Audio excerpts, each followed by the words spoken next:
Right now, residents are telling Local 10 they're struggling to get help holding their property management company accountable. It's a company we told you about in November. Owners alleging corruption and mismanagement. And now people living at several other communities managed by that same company tell Local 10 investigator Amy Viteri it's happening to them too.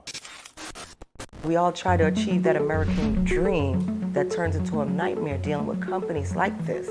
More communities coming forward, sharing horror stories about the same property management company. They've closed it down because, again, there's trash everywhere. Other neighbors here are saying that they haven't been able to use the pool in 10 years. We first told you about BDM Property Management in November. Do you want to say anything really quick while we've got you about all of these allegations of financial mismanagement? If you gladly send an email, we'll... This was after people living at Three Horizons East condominium in North Miami complained there have been no meetings or elections for years, massive liens on the property, and no telling where their maintenance fees are going. They and other communities allege the property manager, Mike Curtis, fraudulently installed their association's board. It all sounded very familiar.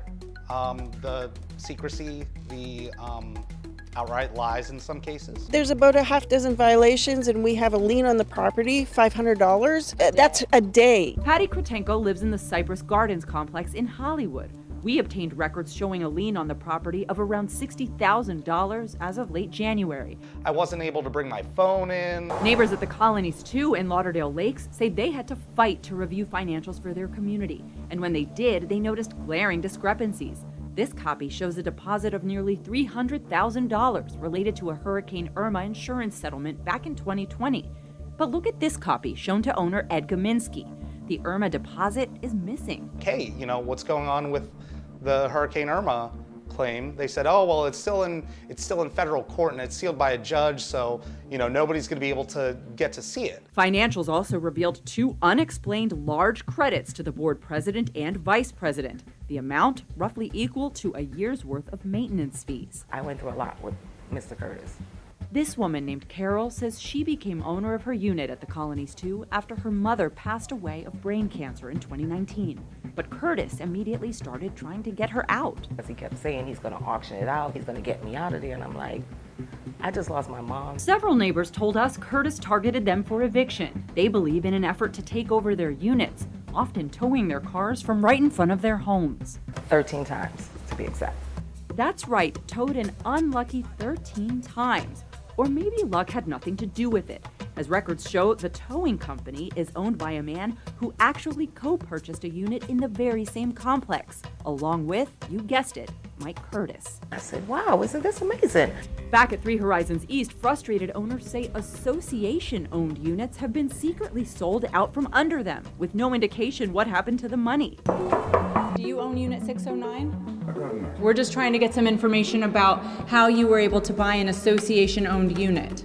While the property just got slapped with even more liens last month, Curtis appears to be living a lavish lifestyle. Residents point to his social media posts showing pricey vehicles, an RV, boats, and other toys. It is 9:58 a.m., February 6th. And just last week at Colonies 2, owners showed up for what should have been their scheduled annual meeting, desperate to elect a new board. There is no meeting being held. We're out here waiting. Same thing the week before for Cypress Gardens owners who were told to drive to BDM's office in Pompano for their annual meeting. But look what happened when they got there. That's the Zoom link? And that's no, but it says here in your property, in this property. It says here on this property at 1 o'clock. They're told the election is now on Zoom before the door is shut and locked in their face. Okay. Helplessness, because not even the department wants to help us. Neighbors say an investigator with Florida's Department of Business and Professional Regulation in Fort Lauderdale told them to go online and make a complaint. You report to the Department of Business and Professional Regulation. You report to the mayor. You report to the commissioner. You're on the news, and nothing is done. No one seems to care. Amy Viteri, Local 10 News. The Department of Business and Professional Regulation has filed several administrative complaints against Curtis in recent years, but has not revoked his license. In an email to Local 10, a spokesperson writes in part, quote, complaints against Mr. Curtis are still under review and there has been no change in his license status. We reached out to Curtis multiple times and his attorney responded demanding we cease and desist from contacting him.